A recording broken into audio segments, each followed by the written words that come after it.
Okay, guys, so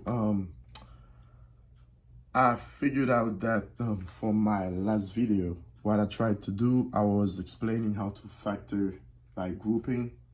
So as I said, before you factor any type of problem, before you solve any factorization problem, you need to make sure you check if there's a GCF. So I figured that I had to show you this one so you could see what I meant by that, because the last problem I solved, the first problem I solved did not have what I just said, okay? What I said, that actually to try to find the GCF, if it exists actually. In this case, it exists, okay? Remember again, I have another video in which I show you how to factor out GCF, how to find the GCF, greatest common factor.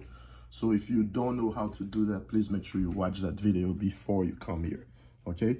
Now, what I said was, obviously we're factoring by grouping, but before we factor anything, we have to make sure there's no GCF, okay? If there's a GCF, you have to factor out that GCF before you keep moving, okay?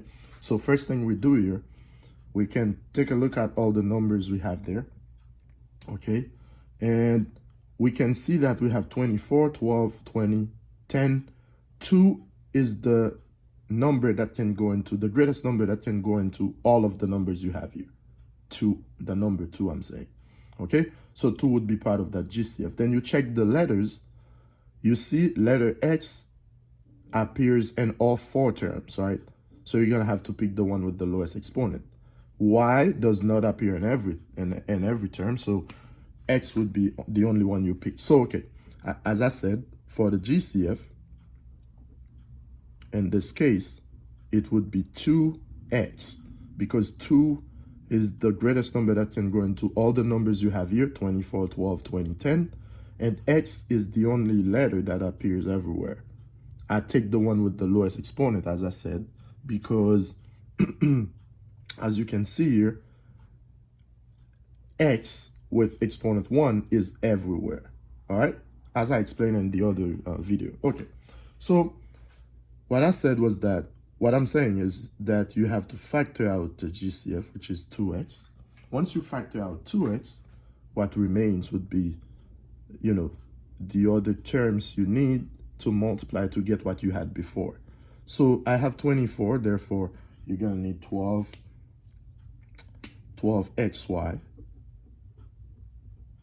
okay, 12xy, because when you multiply, you'll get 24x squared y, okay, minus, I'm here now, I need to get 12, so I need to put 6 here, times 2 to give me 12, then x times x to give me x squared.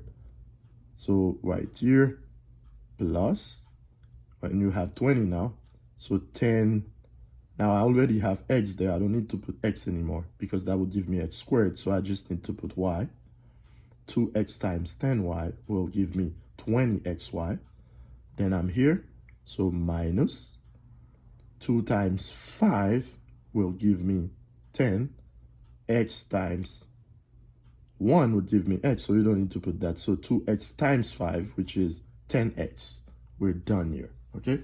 Now, remember, we're done factoring out the GCF, but we have to keep moving, because it turns out that maybe we could still factor what we have here inside by grouping. Let's say we group them 2 by 2, and let's try to see if we can do that. Okay, so I'm gonna leave the 2x outside still, okay? And I'm gonna use bracket instead, just to differentiate between parentheses and bracket, okay? Now, I'm gonna use the GCF for the first group, just like last time, for the first group. GCF would be here 6, and between the 12xy and 6x I'm saying. So that would be 6 and x, right? Because x is the letter that's everywhere, x. Then what I have here as the factors would be 2 to get 12, right? And y. So when I multiply, I'll get 12xy. So we're good. Keep moving. Minus 6x. So to get 6x, the same thing. I just need to multiply by 1. Always remember that.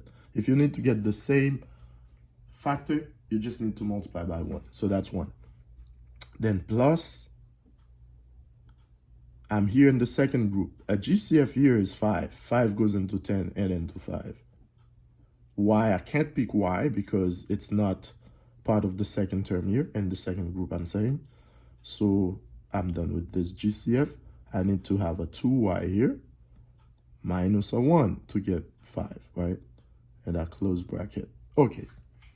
So now, remember last time what I said. What you have here, it turns out it's repeated. 2y minus 1. 2y minus 1. So guess what? This is the GCF. A binomial GCF. We're going to pull it out like this, okay? So now, what is it? It's 2y minus 1. And what remains would be 6x and 5, right? 6x plus 5, okay? And what we still have outside is 2x. And you're done factoring, okay? You're done factoring. Now remember, this is the 2y minus 1 is what I pulled out here because it's a greatest common factor.